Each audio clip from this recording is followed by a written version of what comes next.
Got it. I can't All be right. I can't be single for I guess I wasn't single for this. No, I was single for the other. you were All right. Skylar Gizomo. Instead of Tay, all right.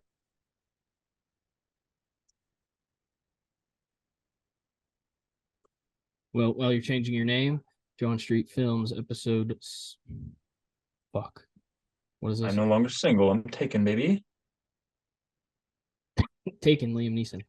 Uh, what Look is at it? What that. episode? What episode are Don't we on? do that. 16? Did Is it we just 16 or is it 17? seven? Is it 17? We just go through. We just fucking record these so often that all of the numbers are just starting to blend together. Yeah, this is probably our best streak of the We're season. episode 17. What a nice little heater here. We are. We're on a streak. We are on considered a. Consistency. This is considered a winning streak, just like the Phillies, Yeah, 3-1. I walked into work and my coworker was um, watching episode 11 of this podcast on the company computer. Ours. Yeah, Your I coworker told him watches our about it show. like 2 weeks ago because he wouldn't stop asking about it. So we have an He actual. says this is we might. Oh shit! We're gonna have to start Yeah. pumping out merch. Yeah, I left our first YouTube like I don't know if it was our first one, but the one YouTube like it has was from my boss's computer. Hell yeah! We're gonna have to start pumping merch out. I should have left a comment too. Should we just? Hmm. We'll flood our likes and comments and just be ourselves. We'll just create like Smurf accounts and. That would actually be a good idea. I don't know if that's ever been done before. Well, because we were The just talking, video has like 15 views and it has like 300 comments, and it's just a back and forth between you and me. but from like two different accounts. I'm gonna create like 60 different accounts, and I'm just gonna leave really short and sweet comments like every Rotten Tomatoes review of The Woman King. Nice. Just gonna say good podcast, very fun. So good, much fun. I don't know if that Many is. laugh, I don't know if not anyone's ever done offensive that. at all. Has anyone broke the system that way before? Um, I don't think I'm so. sure it would have to be someone with a big enough following. We were just talking. So we were playing NHL before we got on here, and it was me, Dean, and Brian, and so Brian was talking about his what he's doing now for work and what he's going to look into for his new job, and he was thinking about real estate. And he was like, I should be a real estate agent. He's like, it's not that hard to get the license, couple months. And I was like, dude, you should be the realtor for your own house and make a fuck ton of commission off of it. Just sells the house to himself, Yeah, like over and over. yeah. You don't lock yourself into that like long of a mortgage or into that long of a commitment, and then you do it enough to where you don't have to work. You just sell your house, make like maybe 200 grand, let that ride a bit, sell your house, get into another house, and just that's how you're living. You just buy your own houses from yourself. And you do it in a certain pattern where you can stay one step ahead of the IRS. Exactly. And then he just kind of disbanded that idea and said he's just going to go to Walmart and get one of those like mini houses. A mobile operation. Yeah, the little tiny The house. SWAT breaks in, but he's And already on the move. Dean said he's gonna contact your HOA and see if Brian can squat in your backyard in his mini home. I mean, we got an extra room. He can just squat in the house. Although he's got to help us deal with the ongoing ant war that we're dealing with. Yeah. I haven't seen any today, but they will be back. They're like gnomes. Have you They, seen those gnome memes? yeah. Millions wear the hats. Or is They're it not in the your caps? they're not in your corn pops anymore. I saved the corn pops, by the way. Did you? There was about a third of the bag left, and I was like, I financially can't afford to throw these corn pops away. They're like $2. There were 175 from BB's. All right. So there were so I got a big ass cup and I poured all of them in the cup And I looked at the bag, and there's like 100 ants in the bag. So I go outside, I beat the shit out of the bag, get all the ants out, go back inside, pour the cup in the bag, look in the cup, there's about 100 ants crawling around the cup, pour them all down the drain, and then you repeat that process about 15 times until there's no more ants. Hmm. And boom, There's got to be a some nice clean third of a bag of corn pops, baby. like TikTok hack that like is easy to get rid of ants. Because I see people putting like, Yeah, it's called Raid. Raid well, Shadow yeah, Legends. but I see people putting like TikTok tips and tricks of like just ways to do things. It always makes me Just want. the most autistic shit you've ever seen. It always just makes me Like want to do it. deconstructing a sandal and making a boomerang, like a boomerang out of it. Well, there was one. There was like a real one. It was like how to get rid of like little wasps' nest instead of just like smacking it down and like running. It was like fill up a cup full like gasoline about maybe halfway, and just kind of put the cup of gas underneath of the wasp nest, and like the wasps just fall off and drown, and then you just move it over the nest, and that'll just fall and sink to the bottom of the gas, and it kills them instantly. I thought he was gonna say like you put that up there and then you shoot it and it blows up the nest. And I was gonna say Yeah, but then I'm you're gonna gonna have try. I can't wait to try that in my attic. then you're gonna have like Jason Pierre-Paul hands. Shit, I'll have a couple Super Bowl rings too. Yeah, I mean you're not gonna be able to put them on your fingers, but you'll have them. That's why you got toes, baby. Imagine wearing one of those rings on your big toe. It would actually look more normal. How big they're getting. Oh yeah, they're getting ridiculous. All right, so we got a couple topics today. Not really much in news, but one stemming off of last week, uh, with the Warner Brothers Turner Classic Movies saga. You had a good reaction to it when I sent it to you. You said you just said one word. You said heroes. Yeah, they saved it for the moment, They did. So which is something I wasn't expecting, to be honest. yes, after that emergency call with the he who shall not be named. Dislap the Destroyer. Yes. It's too cool of a name for Zoo of the to look Destroyer. like that. So Spielberg, Scorsese, and PTA all Call it a became PTA meeting. Call it a PTA meeting. the PTA meeting. They all became Turner Classic Movie content curators to save the channel. So it's a win for the good guys. We're going to treat it as a win so far. We have to. We have nothing. Because as Slav has said that he has every intention of keeping the program up and running, but we've learned his word is about as sturdy as Kyle the Schwarber's Ocean Gate left field. Titan. What? I said it's Oh, is it Kyle Schwarber in left field? yeah. Yeah, I think both of those points are very valid. Yeah. He had another blunder today, but they ended Yeah, up I heard it coming. I heard it on the way back, and Brandon Marsh dropped the ball in center field. Apparently, they can't fucking see like more than 50 feet in the sky. they can't. And then there was another issue with fuck.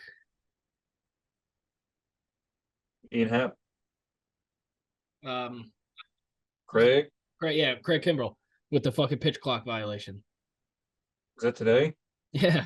Oh, so the game's over. Yeah, game's over. They won 3-1. Did they win? Oh, good. Yeah, but he had another pitch clock violation. And you know those memes that are going around where it's just like without Googling, like what's the biggest like battle you could think of? Well, they put a picture of him and then the clock that says 00. Yeah, it's you and that chick in left field. Dude, my fucking groin. Dude, that spot, it's not. Hold on, you guys can't see it. I'm not gonna show you, so I'm just checking for myself. There's like there's a small bruise, but it feels like I was just beat with a hammer. So we were pitching. I was pitching in A lot of our injuries. softball games yesterday, and This girl is a co-ed league, so this girl on the other team, just dude, she fucking hit me with every single pitch I threw, came right back at me. First one hit me about 4 inches from the jewels, which could have been catastrophic. Next time she came up to bat, I had to jump out of the way because it was going to hit me in the jewels. Third time, it was a rocket. I had a duck. Fourth time, it hit me right off the glove, which would have been great because Zach would have been able to turn a double play at shortstop. Yeah, you did everything in your power to not let me make any plays out there. I did, I don't but often get to play shortstop, but it was a very very well outing. But my fucking leg, pretty good. the fucking spot on my left hip is just killing me. I was having Not whenever only that, she she came up, every time she also came up to caught bat, like I everybody had to else. cover my nuts with my glove and try to pitch, and I just didn't know what was gonna Yeah. happen. In high school, our coach would have he would have made you run like 50 poles if he found out you're playing without a cup on. Yeah, well, oh well. But anyway, But anyway, enough about our co-ed uh, softball league. uh, so that was Turner Classic Movies being safe for now. We do have four other topics. We're going to get into them all. I'm saying this now. We are going to hit all of these topics today. We're not going to keep pushing these. We're going to start with a fresh slate, maybe a review of something next week. Okay. We're getting through all of I them. don't even believe that for a Now. second.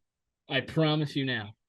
So That's next, not even me saying that as a scripted moment, knowing we're going to hit him. I honestly don't think we're going to. we'll see. I don't have But any if you get to danger the end way. of this and you hit all five of these topics, you'll see. It's that'll be a win for us for sure.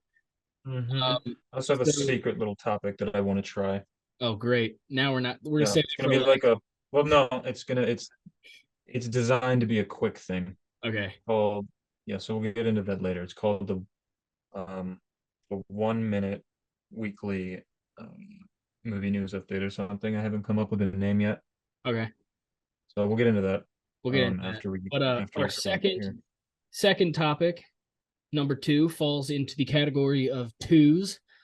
Dune 2, the number two teaser trailer came out recently. I just saw it before we started recording. Uh this movie looks like it has the potential to become the greatest trilogy ever written. There's that word again though, the potential. I Mm-hmm. need this movie to. I don't know what the budget for this one is. I think the first one was 165 million. Mm-hmm. So I mean, it definitely looks more action packed.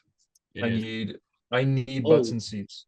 I don't care that it's Warner Bros. This Dune is it's 2, not Warner Bros. This is Villeneuve.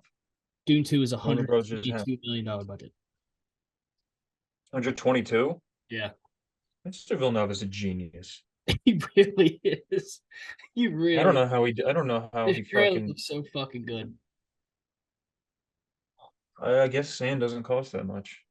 True. That's it's beautiful. So All right, that if you haven't seen the trailer, watch it because we're gonna discuss it right now. So pause this, however you're listening to it or viewing it. Pause this, come back, and here we go. So spoilers for the trailer. I mean, it's a fucking trailer, so it's not really any spoilers. Uh, so spoilers for the book yes. or for the overall story if you haven't read Dune or The listened to the audiobook of Dune. so the amount of sick shots that were just in this trailer was mind blowing. I'm kind of glad we got a second trailer because I didn't they didn't really announce anything. They didn't say there was going to be a second trailer. Just they just kind of dropped it. Mm-hmm. So I saw the I guess now the first trailer is the teaser trailer, and I was like, oh, this looks good. I'm not there's not really a whole lot here that I'm seeing now. This felt like the proper trailer though. It did. This felt like the asses in seats trailer. It did. And it started off kind of slow, right? It was kind of like a slow build up to like the last 45 seconds of this trailer, which just fucking hit every beat. But Which is what I imagine the movie's gonna be like. yeah, it just based off the trailer, it feels like it's one of those this is an exposition movie. Like this is just going to be nothing but like hyping you up for an inevitable just like black screen. And then in 2 years get to see everything unfold. I'm actually surprised how quickly time's gone. I knew there was going to be like a 2 year wait between Dune Part One and Dune Part Two, but I feel like I just watched Dune Part One in theaters like a couple months ago. I don't know if that says more about time going faster. It probably says more that I think I need to slow time down myself. I'm starting to get concerned with just how quickly the weeks are coming and going. Hmm. And I'm gonna be found dead in like overdosed on opioids in an adult movie theater very soon. That wasn't supposed to happen for a while now, but I feel like that's coming up. But It's my inevitable end. oh yeah. So a couple of the shots I wanted to mention was one was the blade, how it started out of focus, and when he brought it down, covered in blood, it just the way they captured the out of focus to in focus, I thought was beautifully executed, and the whole I feel like that scene's gonna look sick. You know what I'm talking about? With the blade, Yeah, this isn't the one with Fade Ralpha, is it? yeah. It is, which Kind of like the first. I saw a couple ones. Are you talking about the black and white scene No, or no. the one with Paul? I want to say the one with Paul. So it's about find it here. This is bad for. Whoa, let me skip through this ad so I can get it. You're stalling again, Ted. Fuck. This is what's so fucking stupid about YouTube, man. These ads, they're like These 45 goddamn second ads. 15-second adverts, you're gonna hit me with two of them, and they're gonna Oh, hit you with three of them, oh, it's and they're so gonna make you pay for it. so the it's about a minute in, um, minute and 20 seconds ish in after the clip of Paul and Josh Brolin. Okay. It starts out of focus. The whole scene is out of focus, and then when he brings the blade back by his right hip, just the knife is in focus, and that looked just so sick.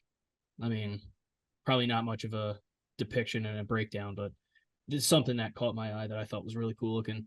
Paul walking to the top of that ledge overlooking the crowd, Call him Paul Walker. beautiful. Paul Walker. Um, the the other one was just how I loved how white they made Harkonnen look, but like he I was didn't know if that very was. very I white. I think they may be using black and white for those scenes. Yeah, so I wrote that down. So watching that and then like that little battle, it's all filmed in black and white, which that makes me Yeah. think The is it first time I saw it, flashback or something? I honestly didn't know if it was just black and white or if they were so pale that I couldn't tell the difference between color and and lack thereof. Hmm. So I'm looking at it again. It's definitely in black and white, and it just makes it So pop. It's very it does. satisfying to look at it. It really does. But that makes like everything else is in color, so that makes me think like, is that like a I don't want to say a flashback, but like kind of like a little Probably. backstory or something, Yeah. which would be kind of cool And I'll to take see. anything in black and white. I'm an absolute sucker for black and white. Oh, I do. I My love. guess is it's probably for flashbacks. Yeah. Or maybe there maybe something that's happening on a different timeline or something. And then the last one I had was the We'll see. out of focus desert explosion. Yeah. That's another thing I'll say. The explosions look phenomenal. They look so And I good. hope we get more of those like those like the shield implosion explosions. Hmm. Because you see the one ornithopter explode and it just looks absolutely um what's the word I'm looking for? Brilliant. Ill, sick, gnarly with the G, Cracked. crack. Watching the trailer was like it was like smoking crack. It was. It really was.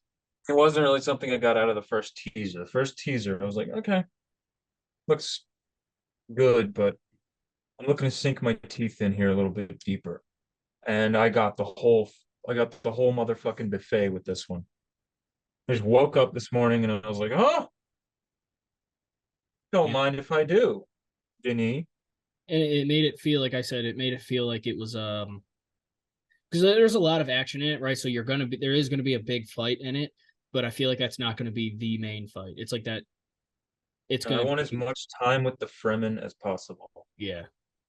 That's what I'm that's what I'm clamoring for this movie. I want to explore the Fremen, how they approach their desert tactics. I want to see everything, and I want to see build up to their confrontation with the Harkonnens. Mhm. I have a feeling I'm going to go into this movie and then I'm going to come out of it and I'm going to be like, Depressed. man, I got Something to do weird. something. I got to do something with my life.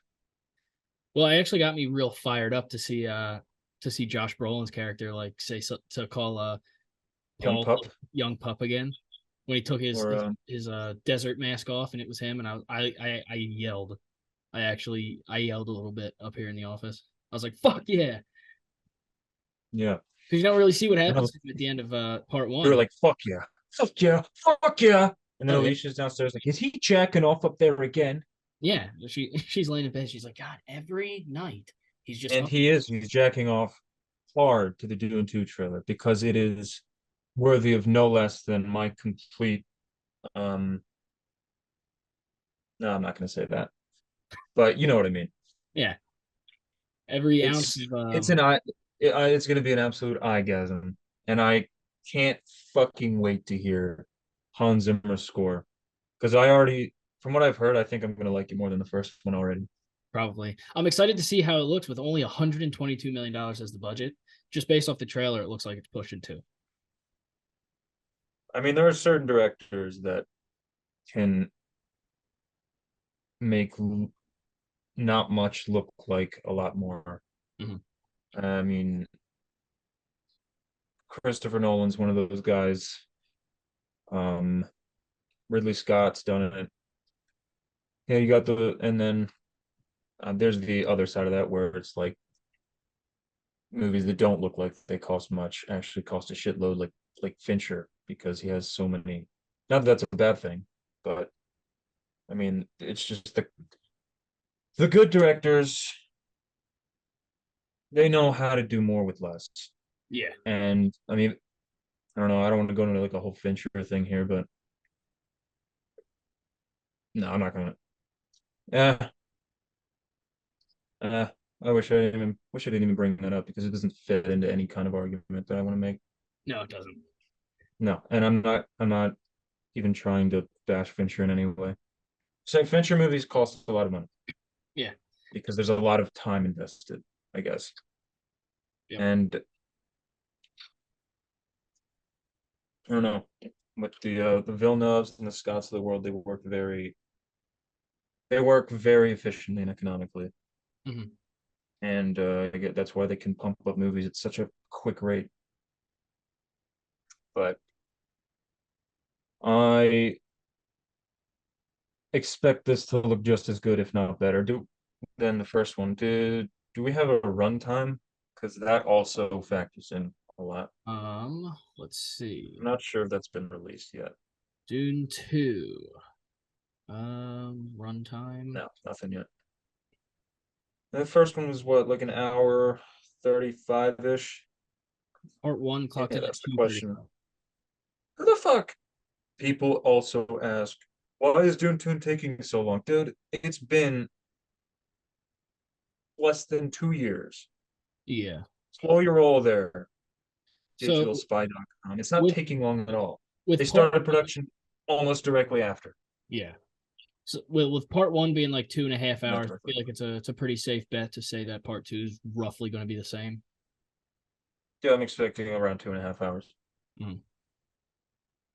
Talked about Speaking of before. Paul Walker Atreides, what did you think of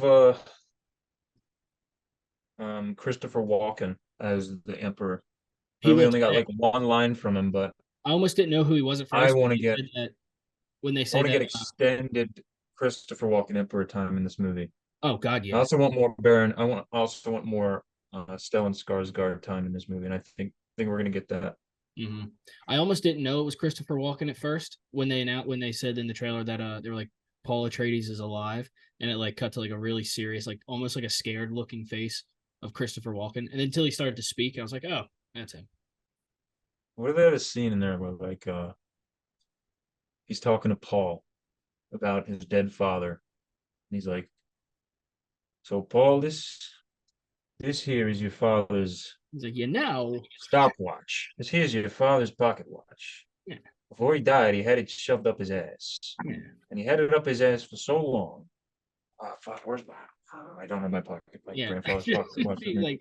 He's like Paul. He's like this Like, pocket hey watch. Paul, where This pocket watch was up your father's ass. for 2 long years he kept it up his ass, He left and he it. was saving it for you. Ass. He was saving it for you, Paul. Yeah, he's like, oh, you're alive. Uh, I hope there's a deleted scene with that. That would be awesome. That would be great. I want like I feel like he's gonna be like more serious. Obviously, it's a serious role. It's a serious movie, but I hope he like does so many of his little walking mannerisms where it kind of takes you out a little bit, but it's just enough to keep you back in. Where he'll like just say something so absurd. He's like where they give him food or something if it's like a buffet on the table, and he's like, this almost looks like a pineapple. Just something so dumb. You eat your pineapple, you cut them up with you, bite right into them like an apple, huh? Yeah. What do you do? What do you do, Mister? Oh shit! I almost closed my. I almost exited out real quick. I don't know how that happened. Well, it's funny because what was that movie that he did with Bradley Cooper? He was like the father. Was it I'm Wedding? not talking about Silver Linings Playbook. No, Christopher Walken. That's Uh, yeah. No. Let's see. it was Christopher Walken and Bradley Cooper. Let's see who can find it first. Oh shit, he's 80 years old. Was it the fuck? What was that movie? Wedding And I Singer? assume it wasn't Joe Dirt. Wedding Crashers. Uh, And there's a part where he's dancing with his daughter, I guess during the thing, and like she's laughing, and Bradley Cooper said that because you can't hear what he's saying, but he to make the daughter laugh, he said while they're dancing, he's just talking to her, he's just like farts, farts, farts. He's just saying farts the whole time. Farts.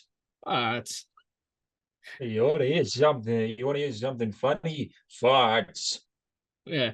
And Bradley Cooper said he went to meet him for the first time, and he was in his dressing room, and he's like he looked right at him. He looked right at Bradley Cooper, and he was like, "Pineapple, I like I like to eat it." Oh, there's a lot. He's like, There's "All a right, lot of stories like that from actors who are like in interviews. Like yeah." I say, the first time they met Christopher Walken, he was just on some outlandish shit, like just talking about like fucking aliens or shit, Dude, that's what I want him to be in this like movie. talking I want about him to be on some just. outlandish shit. I'd love to have a conversation with Christopher Walken, like off of a few. Yeah, I feel like we could. It would probably go down like the last episode. We just create our own cinematic universe or something. that'd be so great. That'd be so great. Yeah, I'm gonna put that on my bucket list. We'll have I want to Marquette have a drunken conversation with Christopher Walken we'll have Mark get in touch before with I die. people. Yeah. What's the deal with Christopher Walken? Where's he walking to, huh? We got Jerry Seinfeld on here too. Oh, yeah. I think What's that would the be slightly deal? less funny. What's the deal with Christopher Walken? Where is he Did he walking? want? Did he wash that? Did he wash that pocket watch before he took it out of his father's ass? I hope so. That would be really smelly. Oh man, as long as oh, there's a few really really offensive jokes I could think of involving like Pinocchio growing noses and the Jewish people, but I'm not going to say any of those. No, no, we'll keep those in. No, I'm not going to do that. No, no, no, no. We'll We keep that to are yourself. because we are politically correct podcast. We are. Um, so next on the I'm list politically neutral. I don't was mean the either way. release So next on the list was the little drop, the little tease drop that Oppenheimer has a lot of horror elements to it. And I know you want to talk about that. I want to talk about the potential of that. There's that word Um, again. Everything boils down to potential, and based on the box office tracking, it's not looking too good for Oppenheimer right now. Barbie is looking to go 20% or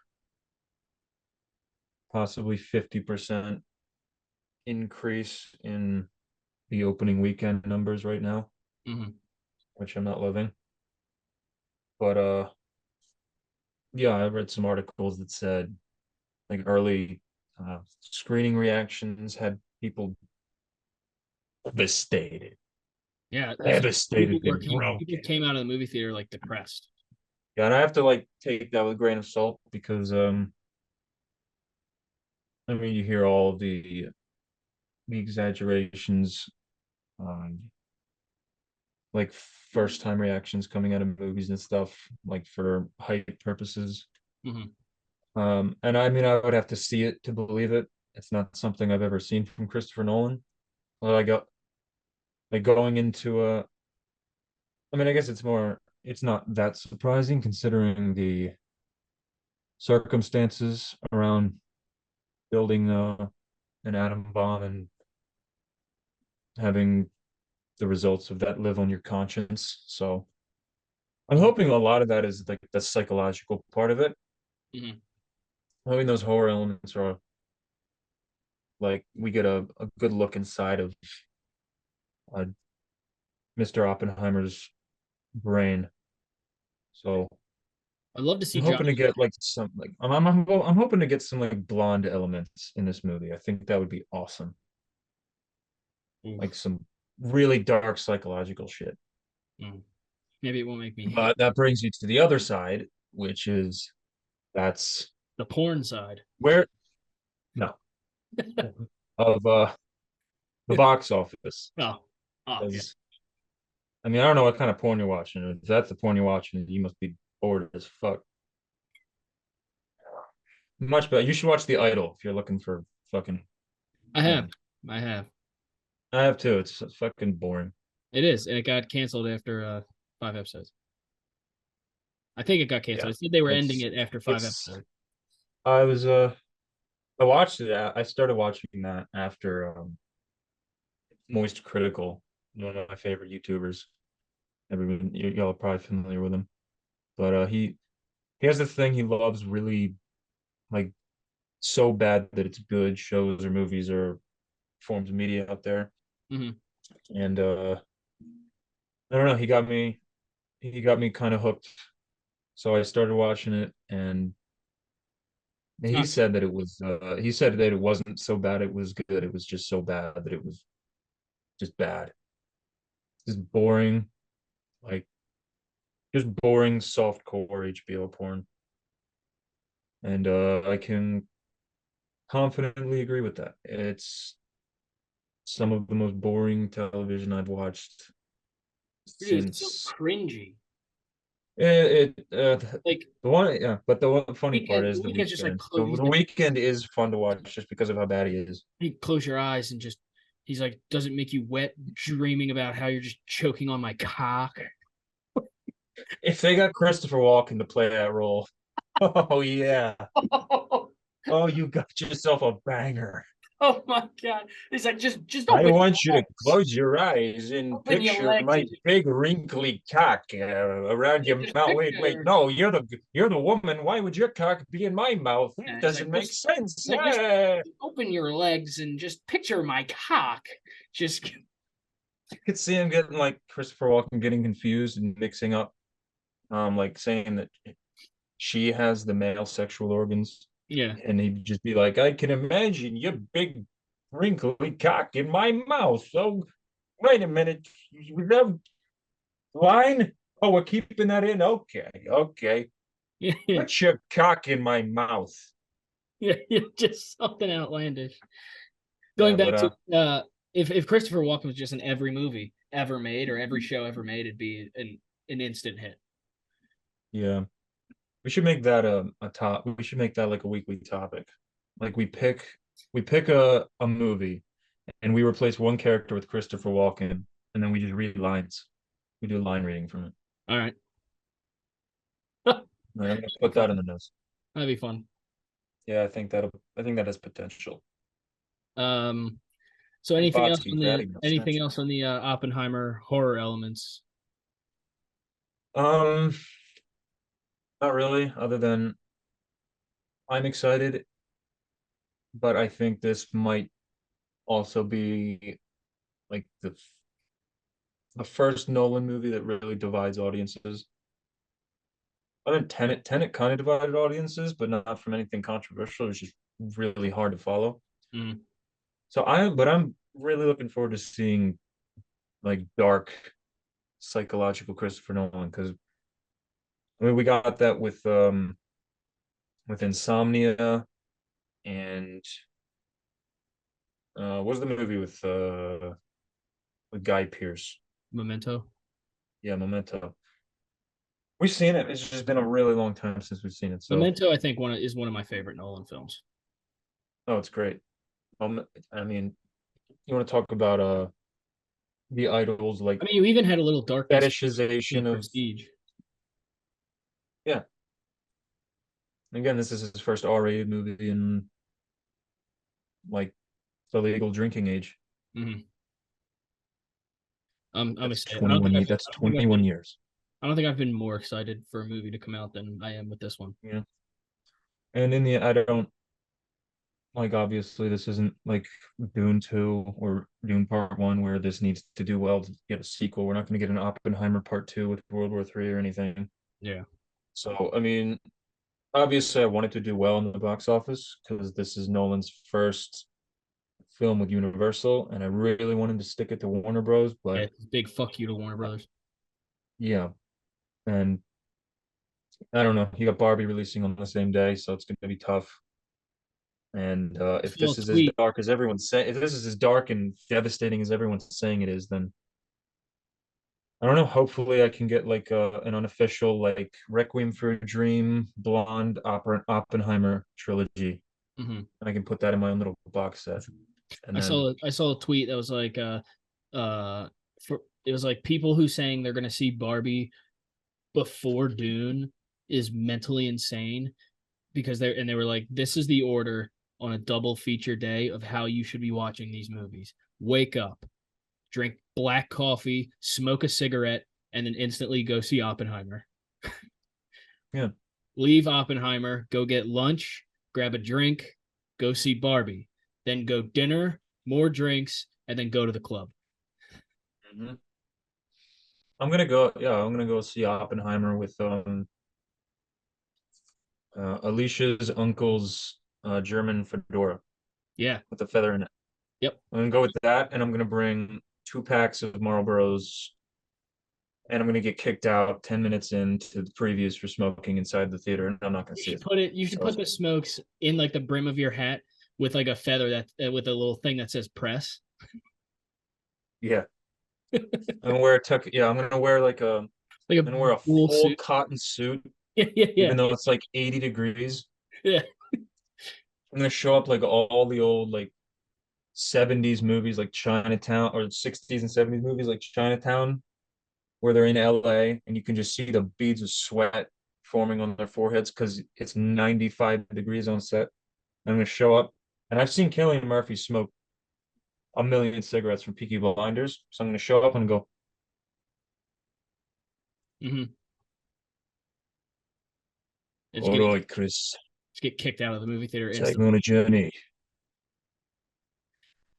And then I watch it and then immediately afterwards I pretend that I'm J. Robert Oppenheimer Yeah. for about 2 days. I feel like the And then I movie go see Barbie, and then I pretend I'm Ryan Gosling. But I've been pretending that I'm Ryan Gosling for the last um 6, almost 7 years since 2049 came out. Mhm. You should do And if I still drive in 2011, then it would have been 12 years of me being Ryan Gosling. I can see how Oppenheimer will start off after the trailers and all that, it'll just start off slow and like dead quiet, and it'll just be a black screen starting to fade into the actual movie, and everyone's sitting there quiet, packed theater, and all you hear from just the back of the theater is just like a as you're just lighting a cigarette.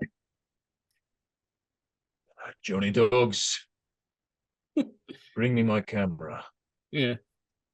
and my. And then you see like the one beam of flashlight, and you hear the guy go, "Are you fucking smoking it? Like, or get the fuck out." And then I take yeah, and then I take off my fedora, but it's like the Peaky Blinders razor hat, and I just go. Yeah, you put it back on, and And then then I put it down so he can't see my eyes. yeah, and just the people turn around and they go, "Shh." Yeah, and then I say Oi. and then I say 2 words or 5 words, I guess. Aurora, Colorado, Dark Knight Rises. And then they all shut up and turn around. Yeah. If you are unaware, there was a mass shooting in 2012 in a movie theater. From the premiere of Dark Knight Rises. Yeah. That would be really bad press for Christopher Nolan if he had another mass shooting during one of his movies. Yeah, that'd be bad. But it's just the mass shooter. Yeah. It's just a guy dressed up like a '60s film critic. He had 2 packs of cigarettes in his hat, and he was taking notes on a giant on an easel. Yeah, he thought he was still in the 60s. He learned about inflation and said, "No, fuck this. Yeah, I'll take I'm matters not, in I'm hands. making $3 an hour. Yeah, Might as well go out like a fucking G." yeah. See, Yeah, see? Well, you see, that's what this 1 minute movie news update's gonna be. I'm gonna read it like a 50s news anchor. oh fuck yeah.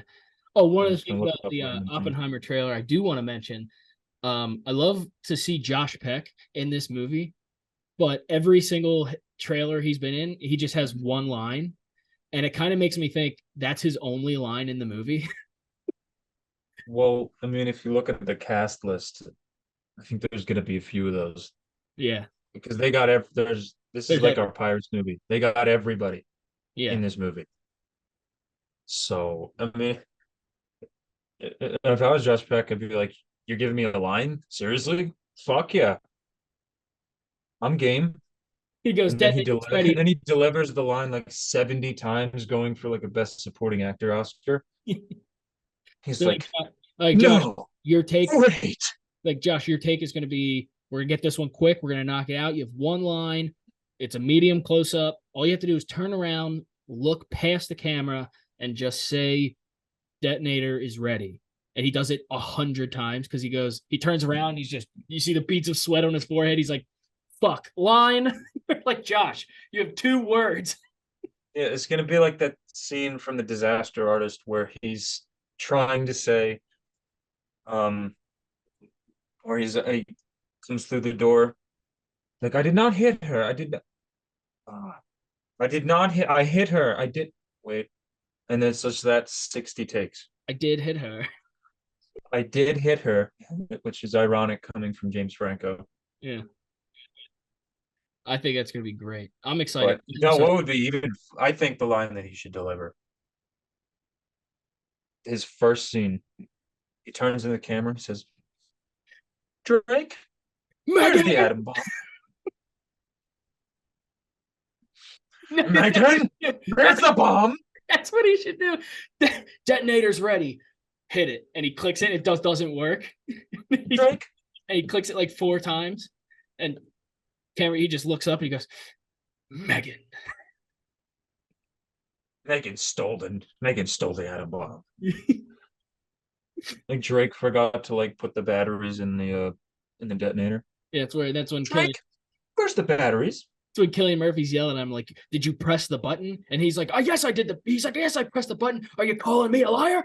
It's just like goes on like he's Drake. And just, it's, And he looks into the camera. yeah, "I ain't calling you a truther." yeah. I ain't calling you a truther. That's the opening shot. And then the title sequence comes in. I never thought that would be so. Just the intro. would To be Drake and would Josh. be great. Oh, it would be great. Like, you get a shot of Enola Gay dropping the bomb, and then you have like the little you see it dropping out of the plane, and you get the little green and blue arrow transition, and then you cut back to Drake and Josh's house. It would be perfect. Yeah. And then Dre and then and Josh bursts up into their room, and then you get like the fake audience noise. They pump that in. He goes, Drake, turn on the news. Yeah. Yeah, that's And how then they're it's both that's how it starts. The bomb drops, the green and blue arrows start to separate, and it's in the attic, and like Drake's sitting like on his bed. He's just like all you hear is just like he's just playing the guitar, and Josh is doing whatever. Josh is playing. He's like, Drake, can you believe how this game sphere is spherical? Just Now the best. Here's the twist right here. The atom bomb never goes off Mhm. right after the transition. He bursts into the room because it was supposed to go off. He bursts into the room. He goes, Drake, something you want to tell me? And then there's a giant object in the corner covered by like a tarp. Yeah. He goes, nope. And then he uncovers it, and it's little boy. He's like, you got some explaining to do? Nope. What do you mean? Yeah. And then right next to it is the little lamb from that other episode. Oh yeah. Yeah. Like, fine, I got a lamb. Yeah. And then they pay no attention to the stolen atom bomb. Or it's or it throws back. Or Megan steals It the is atom bomb. transitions because this happened so long ago that it after the movie ends, it cuts to an article being written in a school paper by Miss Nancy. I don't know if you remember the very first Drake and Josh episode where Josh dressed up as the woman and he would write the Miss Nancy columns for the school. So that's how it starts. So this is actually the prequel to Drake and Josh. This is some Shyamalan shit right here. But it'd be fucking great. But they find the bomb in their room, and now it's a race against time, very Nolan-esque. Oh yeah. They stick it in the trunk, and they drive steadfastly to J. Robert Oppenheimer, and on the way they run over Oprah.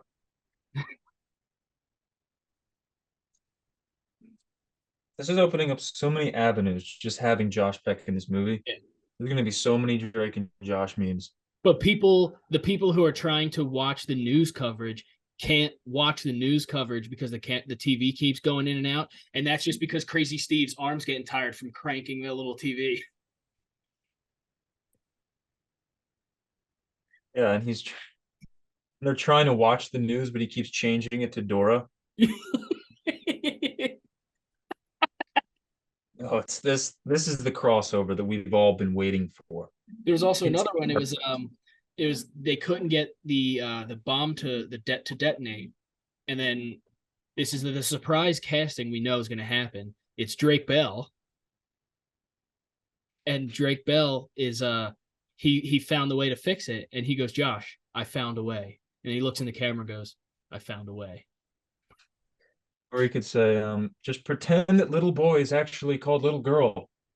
Mm-hmm.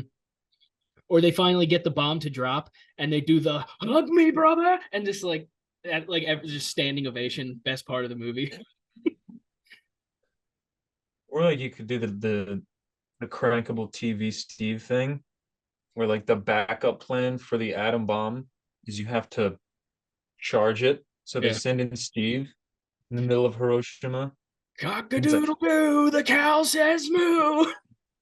He goes in, he's cranking it because they promised him if he cranked the atom bomb hard enough, that Dora would he'd get to finish the Dora episode. And then it finally goes off, I and then love we it. get our sequel, Yeah, and that's the that. Nagasaki Flat, one. yep, and they flatten the land, and this is all because Helen's opening a new chain of the premiere theaters. Like Japanese cinema is really hampering my business model. This is great. Why aren't these people? Why aren't, Because why aren't these Josh is, why aren't these oh yeah, Hollywood we need to be executives there. listening We to need this to be, fucking podcast? We have so many brilliant ideas. and We have the Modern and when Family it does pop off, episode. they're gonna be like, they're brilliant. No, they're fucking morons. But they're so stupid, they're brilliant. Yeah, we That's got a what the whole whole list of thing's gonna them. be. We have the Pirates of the Caribbean Modern Family themed episode. We have we uh we have Yeah, I'm excited about that we one. have the Titanic 2 with you and your hamster ball. Hmm. And we have Very ambitious. We're gonna need Oppenheimer. a lot of We money have for the that. Oppenheimer Drake and Josh crossover special. And that's just this month. Yeah, We're only just getting started, baby. yeah. You know how many ideas we You have thought this was now? autistic. Wait till these writers go back to work because we are just going to be pumping scripts out. Hmm. They're gonna hear this and they're gonna go off straight. They're just gonna work for us for free. Yeah, we're just going to I get so can't pass much up money. this They're going to be opportunity. like, all these writers are going to hear this because they're obviously not writing. They have nothing else to do, so they're listening to us. They're going to be like, you know what, these guys, we need to pay them to have us work for them. Hmm. That's how we get all our money. Yeah, as if I needed another power hungry character other than the Emperor of the Sea. Yeah, you're just running a monopoly on fucking screenwriters. Yes, if one low level screenwriter comes up to me directly and I execute him because he didn't go to my space whale secretary. Yeah, your, your space No, whale, your my space whale's in a secretary is fucking Christopher dress, Walken. and it's got like one of those like little fucking those pink hats with like the flowers on it with like really small glasses as he's trying to just like type on the computer, Yeah, but just like it's either that. has a normal voice and goes, Mr. Todd, we'll see you now. Yeah, and then I would have already changed my name to Mr. Mitchum at that Oh yeah, point. Mr. Mitchum, we'll see you. Yeah, But Mr. Mitchkov, we'll see you now. yeah, I'm gonna get him over here in 1 year as opposed to 3. But that's an issue for a separate podcast. It is. It's either that. There's two options. It's either the Space Whale's the secretary or Christopher Walken is the secretary. Christopher Walken will voice the space whale. Perfect. The best Perfect. of both worlds. Yep. Hey, And yeah, you get these so flippers, huh? he'll voice the Oh, female look at space him. I can see it. whale. Perfect. Um, this next topic's probably going to be a rant. I know you wanted to talk about this one for a little bit, but is this the final chapter of the Insidious saga? Yes and no, because Yes. there's been a finale already that was supposed to be a finale. Mm-hmm. At this point, there's no such thing as Yes. a conclusion. Yeah. So we're gonna get this one. I mean, every Insidious has deteriorated in quality since the first one. Mm-hmm. Any of them that's not. This goes for The Conjuring too. Any of them that aren't directed by James Wan have just been Shit. either mediocre or dog shit. Mm-hmm. But I mean, my rant isn't necessarily with Insidious. I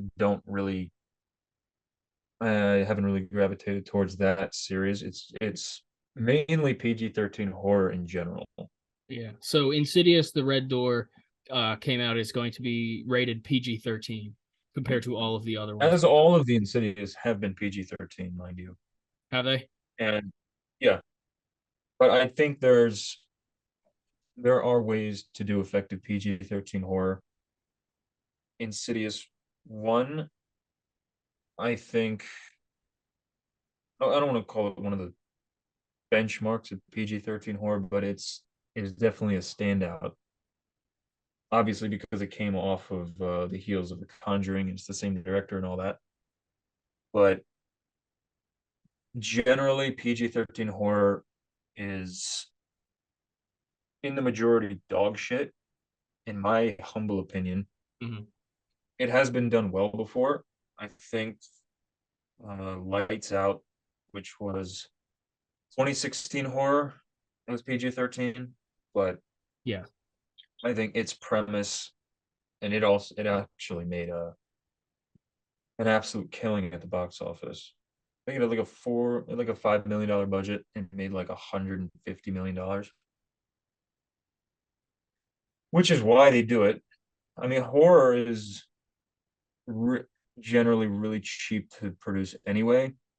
So if you stick a PG-13 price tag on it, it doesn't really matter about the quality. You're pretty much going to make your money back either way. Mm-hmm. But I mean, I think that's why I'm so excited for the Voyage of the Demeter. There's no rating attached to it yet, but you already know it's going to be like a hard R rated movie. Mm-hmm.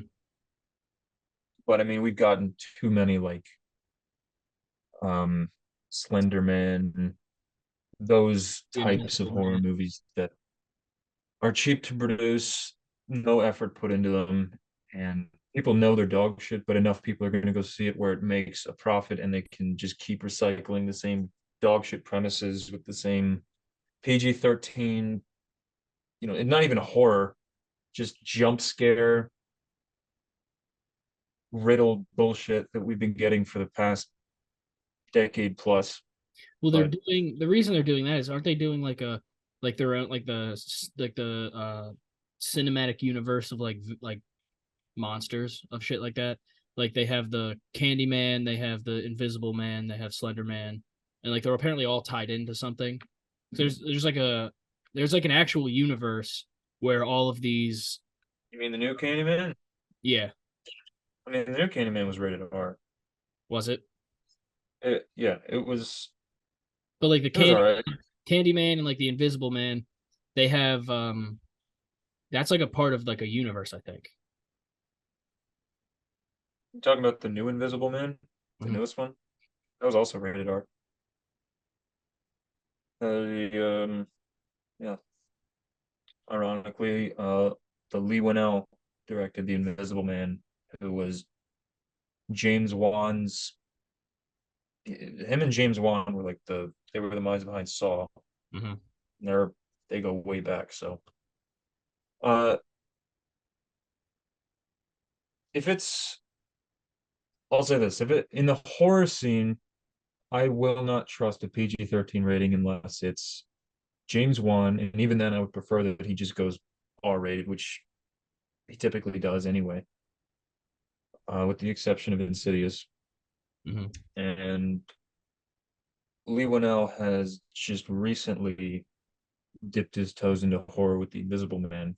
He also had a sci-fi movie, I think it was in 2018, called Upgrade, that was really good. And we talked about directors with lower budgets that make their movies look like they cost more than they do. Mhm. I know Upgrade was sort of teetered because certain shots looked incredible, and then other shots you could see the budget limitations. But Mhm. um, I really like that movie, and I don't think Lee Winnell's made any PG-13 movies. Mhm. But in the realm of horror, I would trust. What I'm saying is, I would trust very few people to direct a competent PG-13 horror movie, Mhm. unless their name was James Wan or Bong Joon-ho. He did The Host. Mhm. Although I don't know how they rated in Korea, but that was R rated anyway. But those are two directors that I would trust to do something like that. And I guess Lee Winnell, Mhm. just like the staples of horror. But even then, I think horror is a genre that is sort of destined for an R rating. I get more excited when it's an R rated horror movie. And Interesting. PG-13, I just like, oh, okay, we're gonna get another Boogeyman or whatever that shitty fucking movie with Joey King was that came out a couple years ago. Oh, yeah. Joey King is a really good at making shitty PG-13 horror movies, Hmm. Now it's and interesting to hear that because fucking I don't pissing me. really tend to dip my toes into the horror genre as much as you do. I know you're I don't want to say a Yeah, sucker no, for it, but Wish Upon, I think is the name of that. Yeah, Wish but upon. whatever. Yeah, don't watch it. It's terrible. No, I'm not. Because I don't, like I said, I don't like to, not that I don't like to, I don't really, haven't really been into like the horror genre. It's not something I find, not that I don't find interesting, but I don't find like, I don't, I guess you could say appealing. Uh, but I mean, I'm trying to get into it. I absolutely loved Barbarian. Like I thought that movie Oh was yeah, so love good. Barbarian. I absolutely loved it. One of the horror movies that like I guess you could put aside from all of the other horror movies and be like, this is how you do it right. Well, the other problem is, I guess you just see too many jump scared riddled bullshits which take you out of a movie. yeah, and there are Like I want to watch a movie, correct ways to do jump scares, but I don't 90% of them just use jump scares because they can't develop an actual plot. sense of suspense or tension themselves, so they just rely on that shit. I think that's what But threw good me out of directors use jump scares effectively. I yeah. think there's a spot for them, but they're so overused in mainstream horror now that it's just become I become desensitized to it and with the majority of most audiences. Mm-hmm. I don't want to say I've been desensitized to it. I just know like a They're horror just annoying. I'm gonna go see a horror movie. I can tell you now, I'm gonna get jump scared out of my ass and I'm not gonna enjoy it. Because I'm not going to be able to watch the movie because I'm going to have every 5 seconds, I'm going to be shitting bricks. But I just want to I want to feel like a suspense. I want to feel terror. I don't want to, every 4 seconds, I don't want to have a heart attack in the fucking audience or in my living room because I'm just getting berated like I'm on fucking the front lines of this Russian civil war with just jump scares. Come home soon, Epi Mitchkov, please. Yeah. The city of Philadelphia depends on it. I think that's why I'm But not as much into it. If they start going like you're saying, if they start going more of the correct route to be making these horror movies, if they start going more barbarian, they start making suspense thriller without just fucking just raping you over the face with jump scares. what a description. That's what it is. It's like that scene. It's like that. Remember that old Call of Duty clip, the flashbang clip. I was gonna say, who got raped in He the just face in takes, Call of Duty? where he just takes a little kid's. He's like, every time I flashbang someone, it's like I hit him in the face with a napkin at a little kid's birthday party. But when I get Requise. flashbanged, yeah, it's like when Requise pulls a bed sheet over my head and just proceeds to skull fuck me. That's what these mainstream medias are doing. I'm just getting skull fucked by jump scares, just unnecessary jump scares because they can't develop shit the proper way. And they're like, Yeah, well, people aren't going to realize how shitty this movie is if they don't watch the movie because they're too busy being scared. yeah, and COD does need to nerf their stun grenades because they Yeah, are the stun kind of grenades are ridiculous. ridiculous. That's the reason I can't play the game anymore. Yeah, I'm tired of Activision. the white I screen. don't want to be If I want a white fucked. screen, I'll just watch the idle. Yeah, Uh, and then but I'll have to wipe I my think that TV screen off, and then I'll be able to watch the show correctly. yeah, or not because it's just so fucking boring. Yeah. But I think the main crux of the problem is we are talking specifically American horror. I think I have two words for you, and that's Korean horror. Because Korea has been knocking it out of the park for the better part of a decade. Mm-hmm. You need to watch anything starting So okay, the wailing, let you finish, but I the got. wailing, the sadness. Train to Busan is one of the best zombie movies ever made. Mhm. Korean horror, just look up on Safari or on Google Korean horror, pick any movie, watch it. Mhm. I guarantee you will enjoy it substantially more than 95% of any American horror that you're going to get today. So I've been, I've been taking in an absurd amount of Korean horror. I mean, okay, don't get you. I'm not gonna get you wrong. There is a lot of good American horror, but there's more bullshit than there is good actual horror. Like I think You're I talking about today or in the history of in the history of American American horror. film? Yeah, I mean for sure But today, we definitely I had our think moments. I have two off the top of my head in today's era that are like brilliant American horrors from like the handful that I've seen. Barbarian and It Follows. It Follows is great. Completely jump scare free too. Yep. Just atmosphere driven. Yep.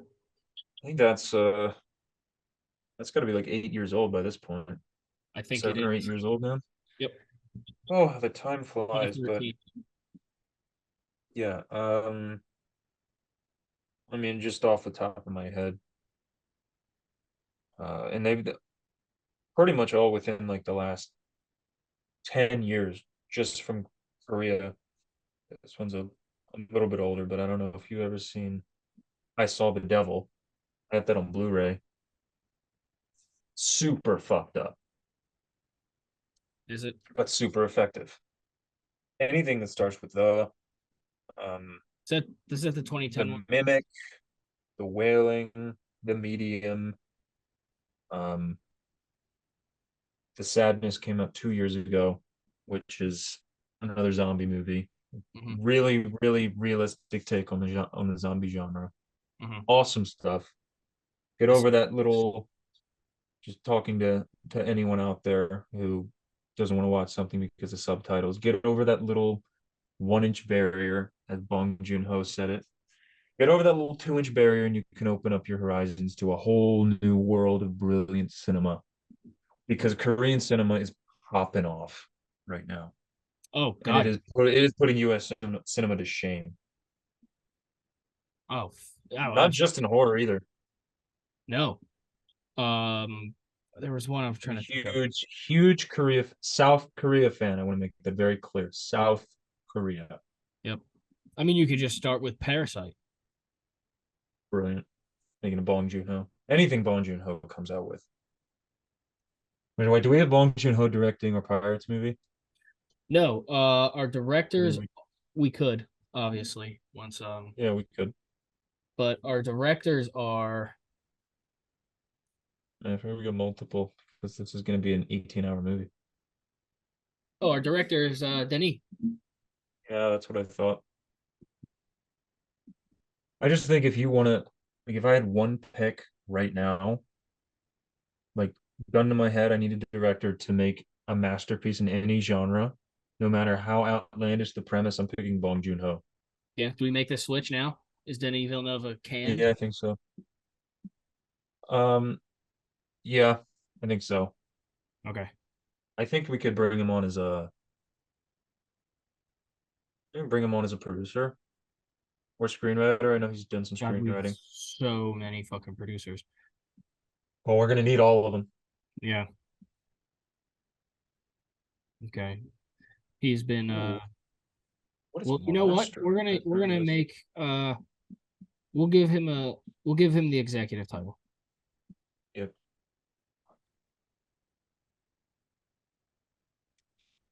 So I don't executive. know if we have production companies list. I know we don't have Warner Bros. Do we? No, we have Scott We should drop Free. them immediately. Oh, And we do. We Amblin, do. We do have Warner Brothers. drop them, It's the first one. Yeah. Okay. drop them. So we have Scott Free, Amblin, Bruckheimer, Legendary, A24, and then us. Okay. All right. So Um, executive producer is going to be Denis. might want to put Universal on that list now. Okay. Good. Who's going to be our A main? little Pirates movie update. We haven't had one of those in a few episodes. Who's going to be our main producer? You want to do Main Universal for that one? producer. Yeah, like the main company. Uh, Do we make it Legendary? I really want to go with like a guaranteed box office hit. Like Sin Copy is Christopher Nolan's production. I'm gonna have to wait and see what how Oppenheimer performs. All right. So we'll go Syncope question mark. Yeah, we'll have them. We'll have them in the wings. Okay. So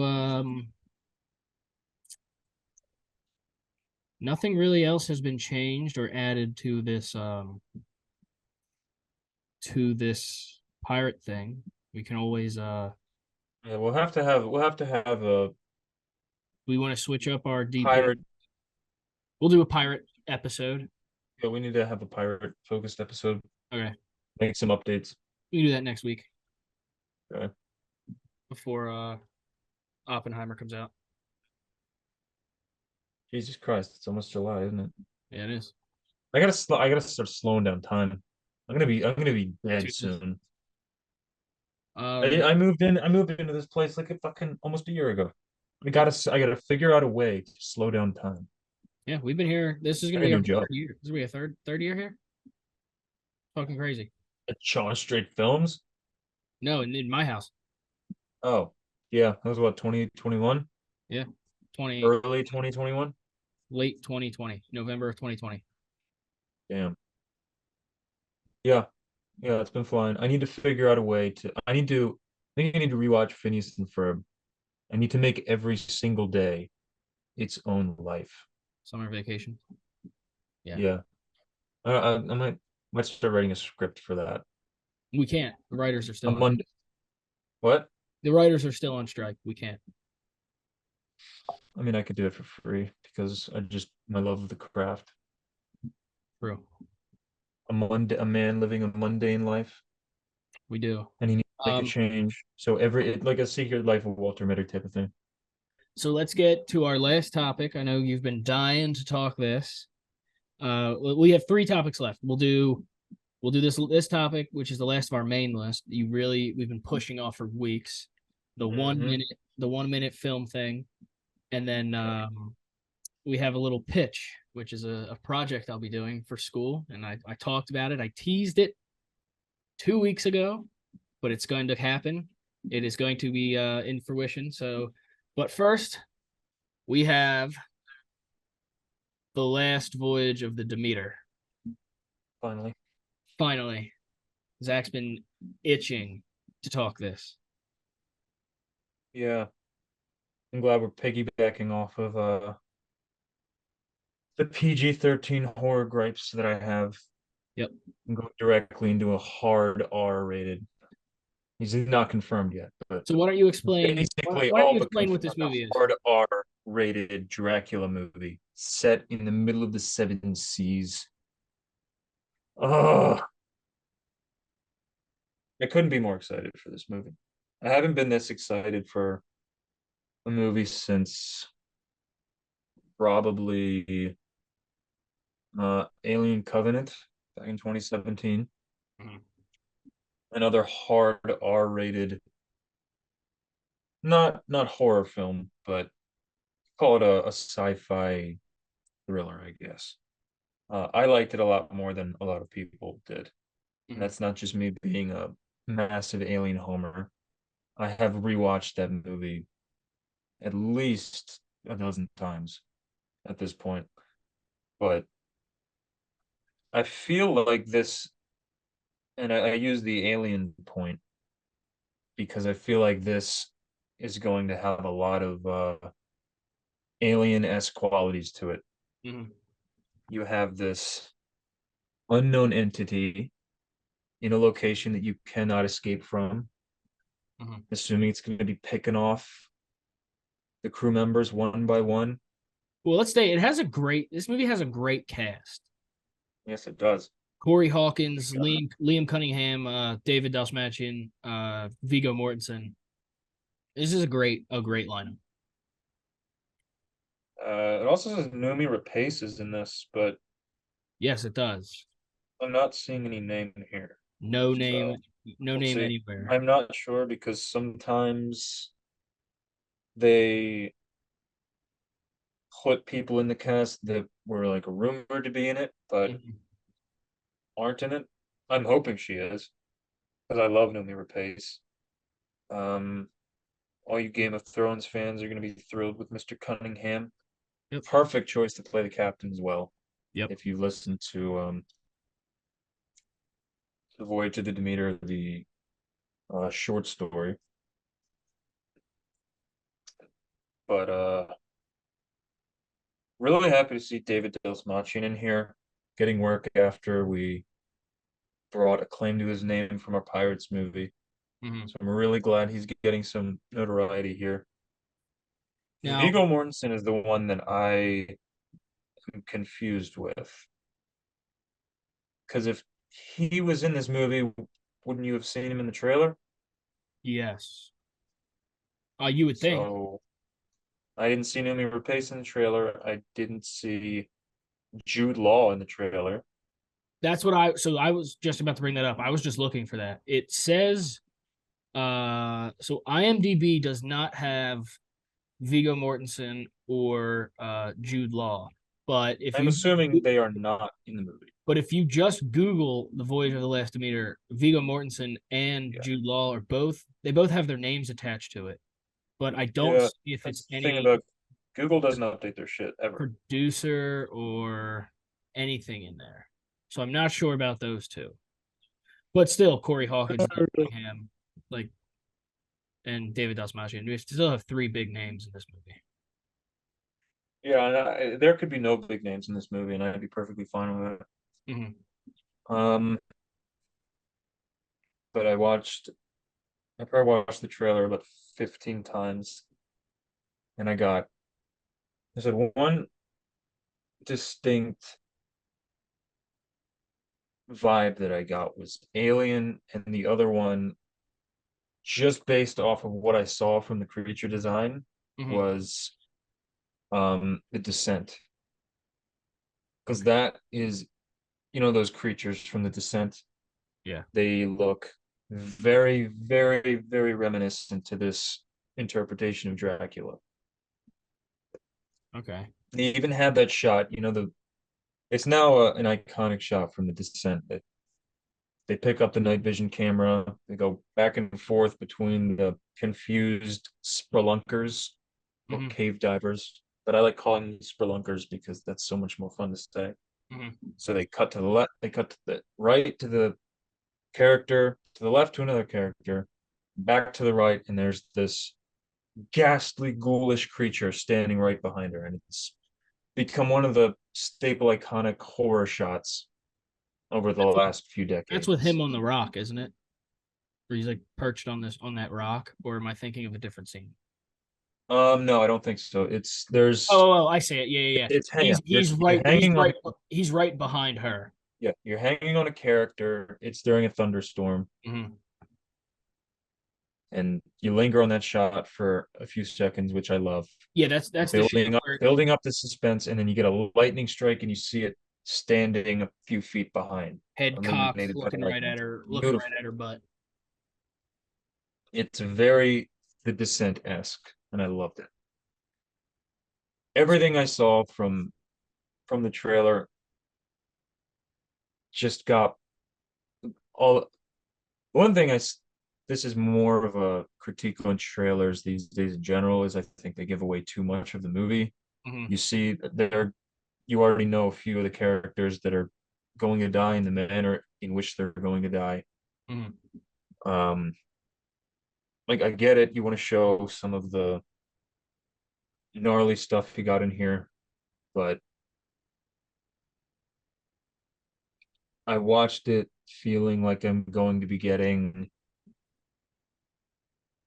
a full picture of the little snippets that I've seen. I Mm-hmm. pretty much know how it's going to end. I know who's going to die, Mm-hmm. but that's also just kind of how these movies, that's just how these go. You're looking forward to seeing like the gnarly, bloody, graphic death that they're going to show, hopefully. Mm-hmm.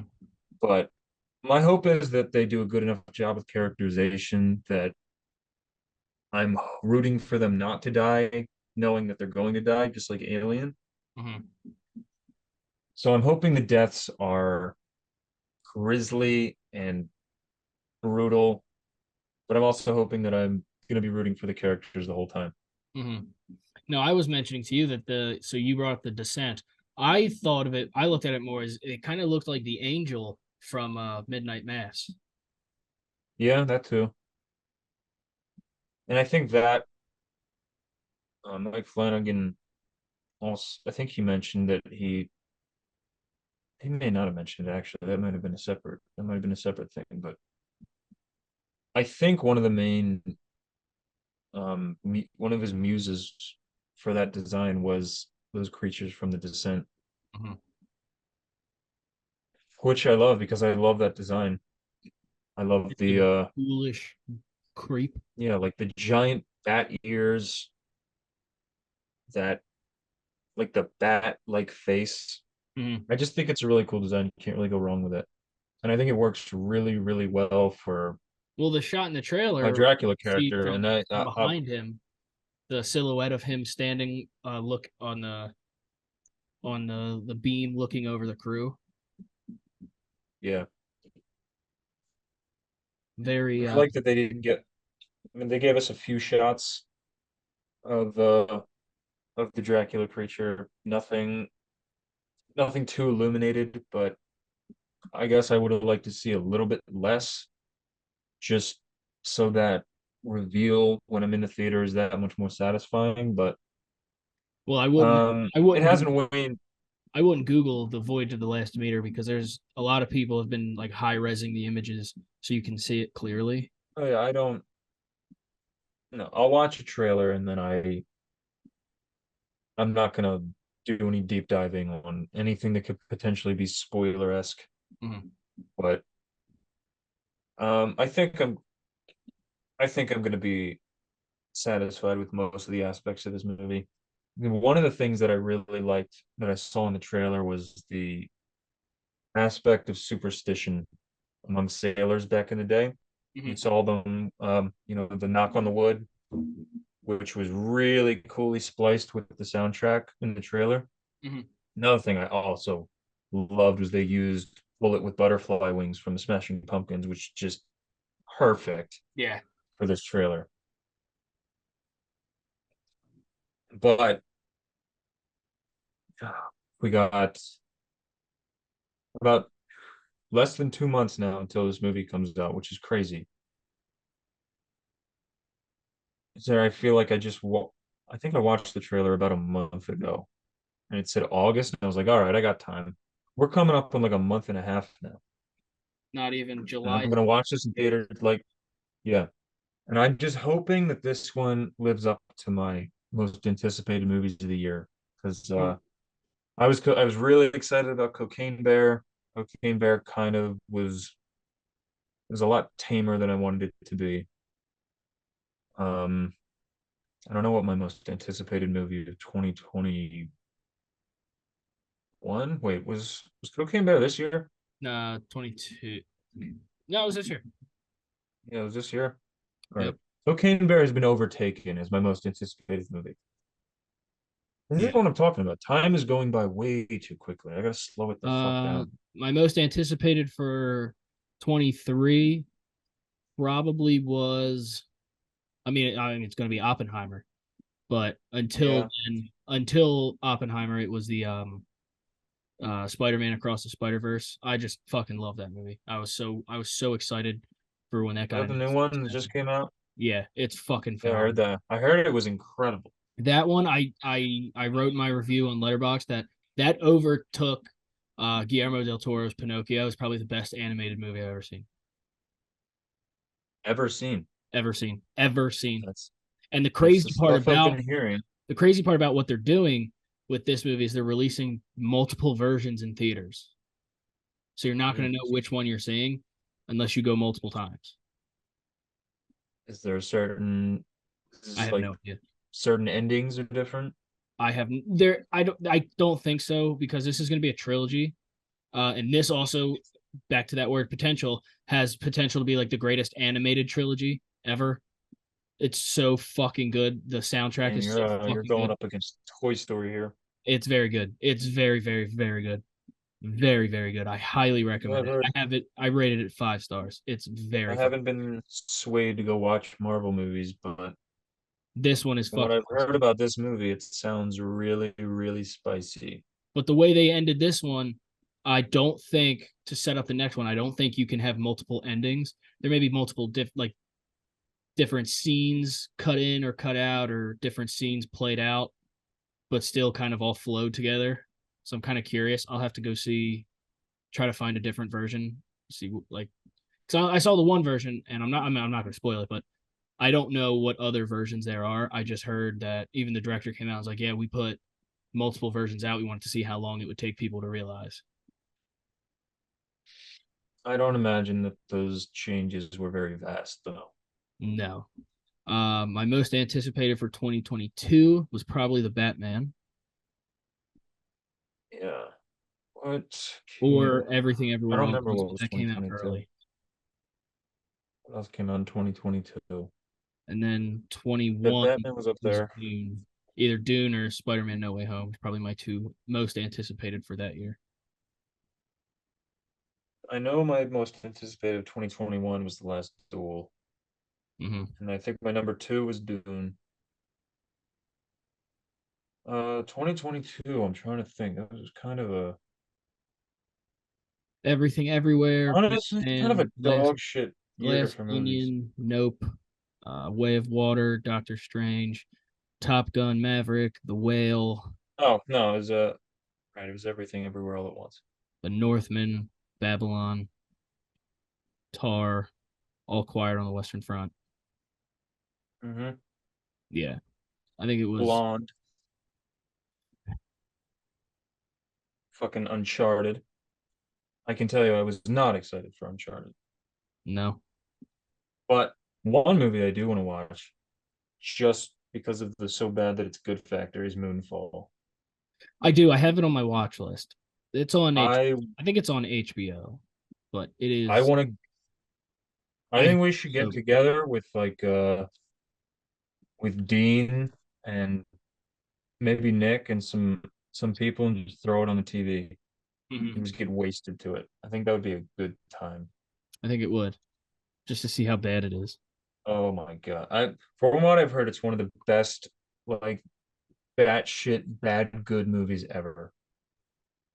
Good. It is Roland Emmerich, so I'm excited. I want to see it. I still have not seen it. yeah, I've almost put it on like 6 times, but I just didn't. yeah. Uh Prey was up there for 2022. I was excited about that. Uh, One of the ones from 2022 that I wasn't anticipating to be one of my favorite movies was Banshees. Banshees was great. Banshees may have ended up being my favorite. Um, I did just see I Tar. think I said everything, everywhere all at once was my most anticipated. It was my favorite of the year, Yeah. but I don't know what my most anticipated was. I didn't have too many. It definitely wasn't Jurassic World. That movie sucked. Fucking hits. Not a great year for movies overall. No. But I'm just gonna. a good year for just for dad movies, like the Gerard Butler-esque mindless action movies. Plain. Plane, um, Jurassic Park or Jurassic World, The Lost City, um, The Gray Man, like just like those dumb dad movies that like they're like fuck Yeah, yeah. Bullet Train, like you're like yeah. Top yeah. I Gun, don't. yeah. I've grown a little warmer to the Gray Man. I watched it again recently, and it's way too much CGI for a $200 million movie. I can't stand the drone shots, but it's a fun time. Mm-hmm. I guess The Northman. I'll say The Northman was my most anticipated. All right. Yeah, that was it. That came out in 2022. Yeah. I feel like I watched that 3 years I ago. feel like it came out so long ago. Oh my God. But then I feel like I just watched Dune in Yeah. theaters. That's wild. I feel like a I feel like a parent with a kid, Mm-hmm. and that kid has a best friend, and I'm in the living room with that kid's parents, and I'm just talking about shit to pass the time. Yeah. Did you watch No, that was wild. It's crazy how fast time goes. Oh, we have kids now. what's a We shit hate movie? our lives and they hate us. What's a What's shit the deal with that? What's that shit movie that came out this year with Russell Crowe? The Pope's Exorcist. last the Pope's Exorcist. Yeah, the Pope's Did you Exorcist. watch that? No, not yet. No, I didn't either. I think I might. I've honestly heard I've heard things from both sides of the fence. I've heard that it's a lot better than it had any right to be, and then I've also heard that it's utter dog shit. Yeah. So I don't know. I know it's by Julius Avery. He's the Mhm. director who did my favorite movie of 2018, which was Overlord. Mhm. It feels like a movie that he probably didn't Overlord. have much say on. That's that animated movie, right? Yes and no. Not the one I'm talking about. This is the not like the Nazi zombie World War II movie. Okay. Overlord is an anime. I don't know if it was an anime. It's an anime, right? No idea. Overlord anime. Okay. 2015, 4 seasons. No. Yeah, I'm talking about yeah, that's a television movie. That's okay. That's just the anime. So yeah, there's Overlord the anime, and then there's Overlord the Nazi zombie movie, Mhm. which is fucking awesome. Yeah. But same director. Uh,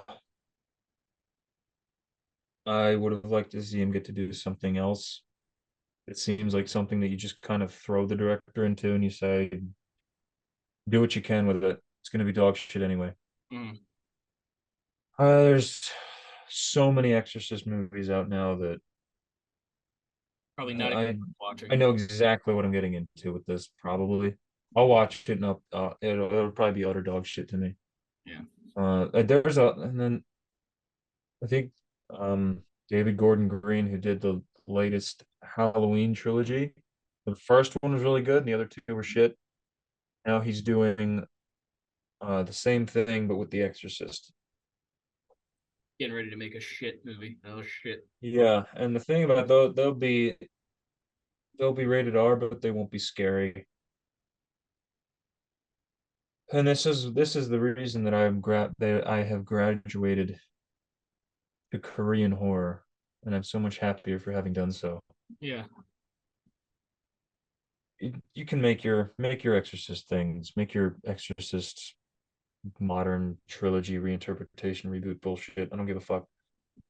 I will be watching um the next Korean horror movie titled The Something.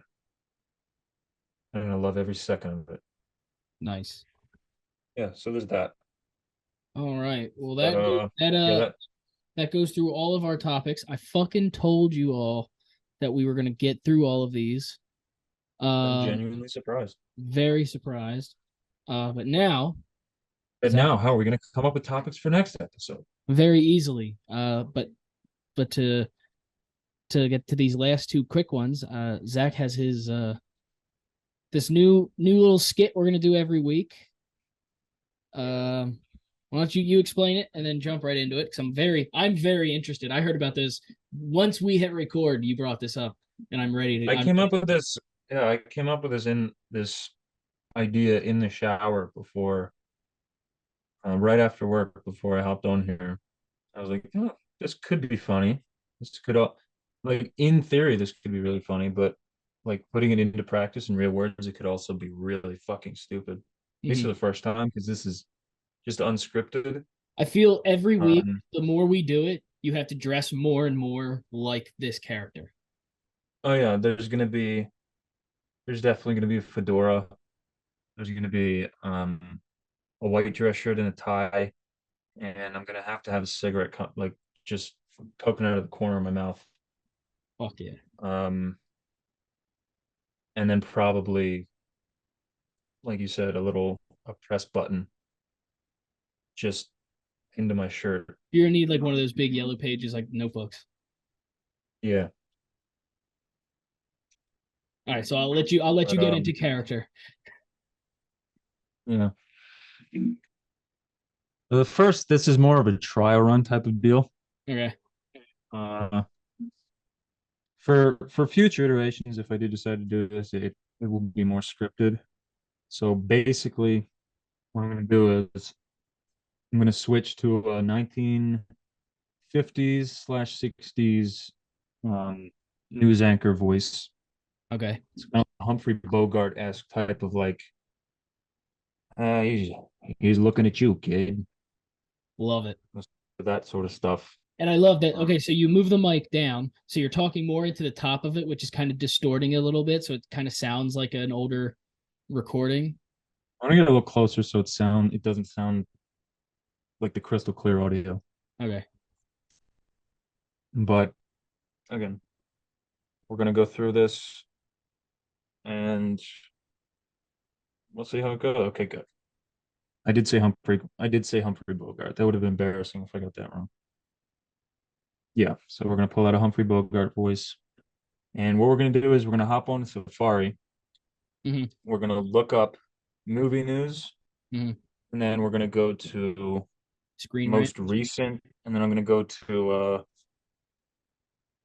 most recent. That's not what it's called. It's sort by date. So whatever was posted most recently. I'm gonna Okay. find whatever I find to be most interesting. Okay. And I'm going to just read the headline and then I'm going to riff off of the headline in a satirical manner. Okay.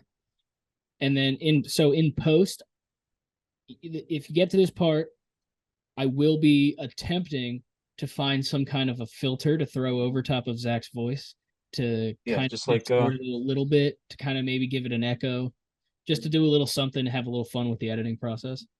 So if yeah, you and hear it, visually too, if we could make like go black and white, really grainy, mhm, try just to put a make filter that over that too. audio of that. So if you hear that, then I've been successful at it. If you didn't hear that, it was a trial run. It failed, and we'll get it right at some point. I'm expecting this trial run to like in my head, there's a perfect version of this where I don't stumble over any lines. And that would be the ideal version when I have um a script written for this segment. Mm-hmm. This I'm just flying by the seat of my pants here. I'm gonna just see how it goes. All right. All right, so we're gonna start here. Okay. And We're gonna go on Safari. Action. We're gonna get the voice down. I get the voice down like a 1920s baseball player trying to get in the game. He's an underdog. Let me at him, baby. Come on. Why don't you let me at him, coach? I can play center field. Except that's not Humphrey Bogart at all. no, I So if got you were looking for, I got yeah, the heart, kid. gotta pretend like the atom bomb just dropped on Hiroshima. Yeah. So the bomb has been dropped. We had an unsuccessful detonation. We sent in an undercover operative by the name of uh, Mitchum, Spencer from iCarly. What is his name? Crazy Steve, Jerry Trainer. Crazy Steve. A hand, um, a hand crank operator, and we promised him Dora.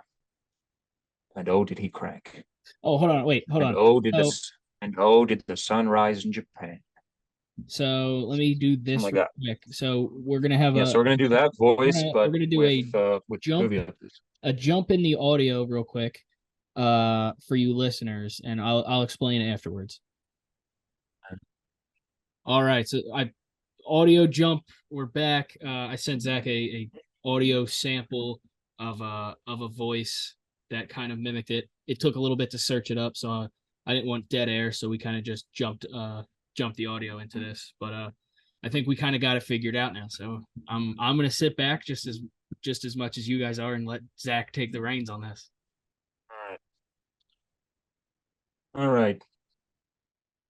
I'd like to welcome you, everyone listening, to the 1 Minute News Update, where we go on safari, not in Africa, here in the States.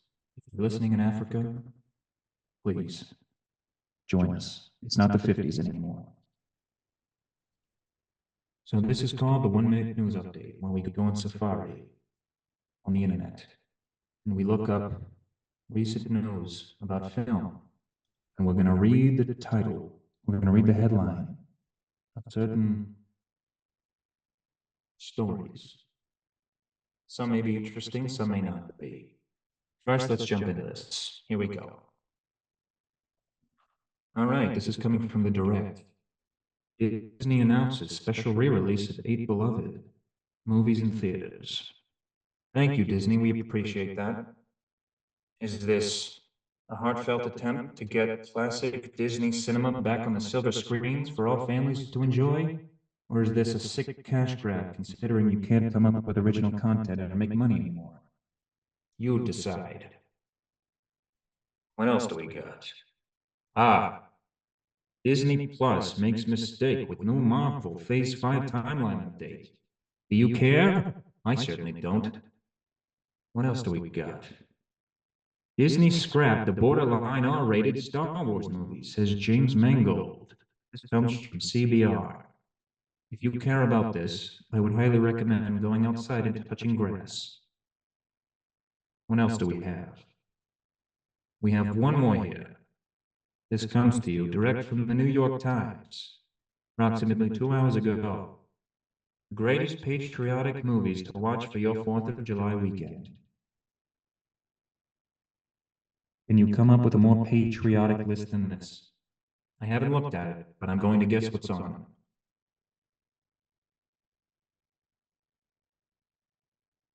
What was that? Oh, okay. We're going to give you an honorable mention. I believe I'm going to give you a tagline. See if you can guess the film by the synopsis that I'm about to give you. A group of ragtag passengers attempt to stop one of the most deadly terrorist attacks in U.S. history, if not the deadliest. See if this ragtag group of plane passengers can attempt to get this plane to not land in a rural field in the middle of Pennsylvania. Catch United 93 on Amazon Prime. Streaming now. That's honorable mention. I'm going to assume you have some other very cliche American-esque movies, but we're going to hop to the guaranteed #1 film. And #1 patriotic movie to watch on your 4th of July weekend is undoubtedly the 1975 blockbuster Steven Spielberg directed Jaws, which is also what we call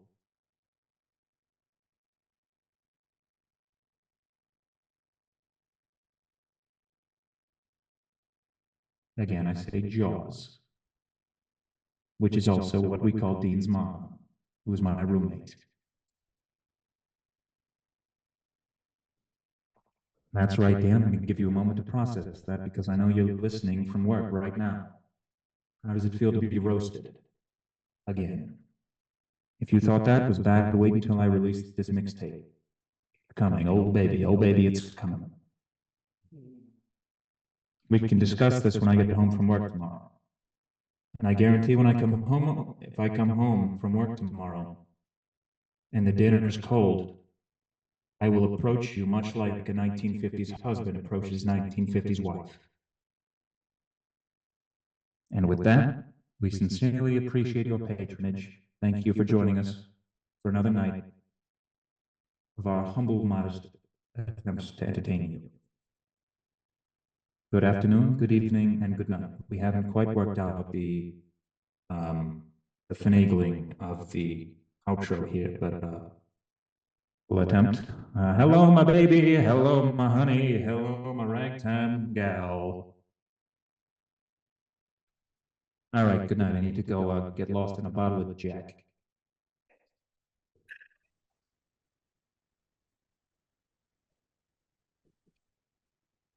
All right, that's that. I was expecting you to break out into song. There was a line. That's the beauty of improv. Oh, fuck. That was great. That was good. Yeah. Yeah, so that We could have just all right, so we'll have that somewhat scripted, and then obviously that has to branch off in improv. Oh, fuck, that's great. Oh, the weekly Dean roast is gonna be fun. That's gotta be a thing too. Oh my god. And he's gonna listen. He's gonna listen to this at work tomorrow, and then I'm gonna wake up to a message in the group chat, just like last week. Oh. Every Friday morning, I wait for that text from Dean in the morning. It's always it's the addiction.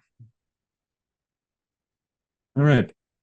So it was a little. We had a couple little snags in the road there, but I think that went pretty well. That was fun. That was funny. Yeah, That was a good one. I think we can work with that. Oh God, yeah. Include that. All right. So All right. That was a little longer than a minute, though. it was. I think that's what Wow. makes the skit funny. It's 1 minute fucking rant. The Kevin Durant. The Um, two, yeah, the Star Wars thing I just couldn't be fucking bothered with. And then the Marvel phase thing I couldn't be bothered with, but the other two had some serious potential. they did. So we can wrap this Get yourself episode. We can wrap this episode up with a little tease. So I have a project, a film that I will be writing, a little 5 minute, 2 to 5 minute narrative, however I want, about whatever I want, just not a documentary. So a couple weeks back, if you listened to a couple episodes ago, we made a skit about Zach as Batman on his roof overlooking his community. And I thought, you know what? This is the perfect opportunity to bring that idea to life. So in the next coming weeks, we will be shooting, writing, and really just making this project something fun. We're going to try to get Zach on the roof in his Batman mask. We'll probably wrap his Flyers comforter around him as a cape. We'll fake Mhm. the falling off the roof, running into the woods with his Beats pill. Everything we talked about on that episode, we're going to try to fit into a 5 minute sketch. I think this could be really fucking funny.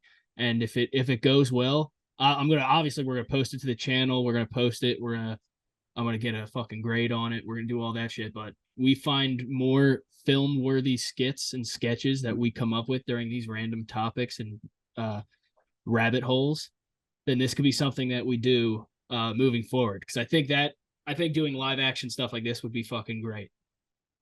Yeah, I think that would be fun.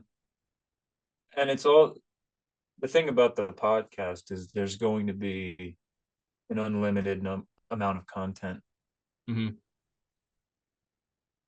I mean, because you could think that we can think we've discussed everything there is to discuss and enter rabbit hole number one or enter like For example, look at last week's episode. We got through one topic and it took an hour and a half of a rabbit hole, and that was the episode, and it was brilliant. yeah, now we have a whole cinematic universe to discover now Yeah. and flesh out. So I was thinking I could go get my goalie pads and do like a funny thing on the I'm actually wearing hockey pads. Yeah. Something like that. Because like we could do like Like catcher equipment. so the way this project is written out and the way we got to film it is 1 week we do the interior shots, like all of the interior scenes, and then the following week we do all of the exterior scenes, and then it's 2 months of editing before we put out the final project and reshoots and all that kind of stuff. But I think like a day in the life of you as Batman, we can kind of film it as like we could do multiple genres and directing styles with it. Like we can start it as like Wes Anderson-esque, like you waking up, brushing your teeth, eating your corn puffs. We'll have the music going, a little monologue, like a voiceover of like you starting your day, and then it'll get to the time turns 3 a.m.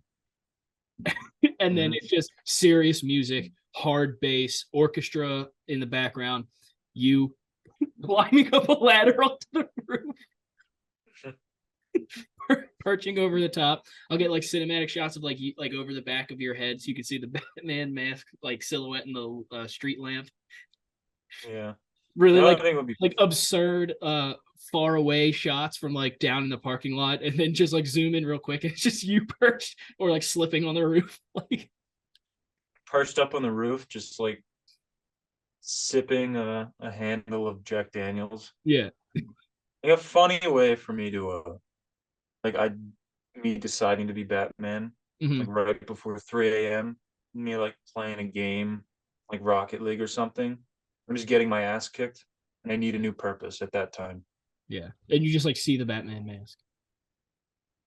Yeah. I have like my lamp here and it's facing this way Hmm.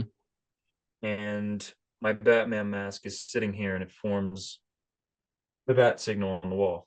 Yeah, we could make this. Perfect. We could do multiple parts of this. Yeah. Where like you have that, you're like, okay, I need to become Batman. And you're looking up how do you become a superhero, and you look up like Spider-Man gets bit by a spider, and it's just you outside just like chasing a bat, just like And I get bit by a bat, and then the next shot, I'm in like a gurney being transported to the hospital. just seizing out And I'm foam. like, am I gonna produce guano? So many avenues. So many avenues. We can make this so much fun. We could do like a whole Batman series. I think it'd be fucking great. Yeah. Talking to the first responders, taking me away, and I'm like, no, Justice. yeah, They're like when you like I say, can see, I can only see in the dark. they're like, well, we can't. Like the nurses and like the guys performing surgery like on your arm because you just got bit by a rabid bat. They're Yeah, like, turn the lights off. I can't see. I'm in Batman mode. I'm like, I have to get back to my city, and then like I go back in normal character, like as me, and I'm like, but I don't have health insurance. Can you please just drop me off at a corner or something? I Yeah. can't afford whatever you're about to bring me to. They're like, I have to go back out there to fight crime. Ow, you fucking tight. Can you loosen the straps, please?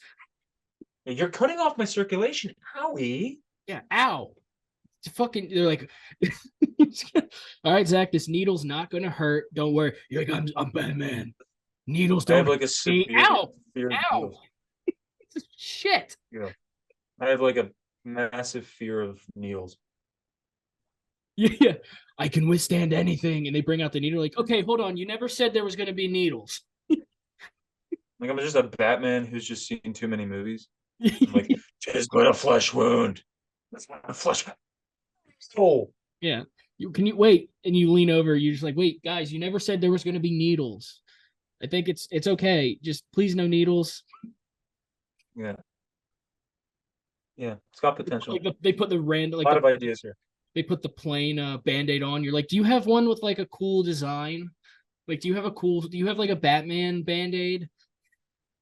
And then they don't have any, and then the only thing they have is like a Superman band-aid.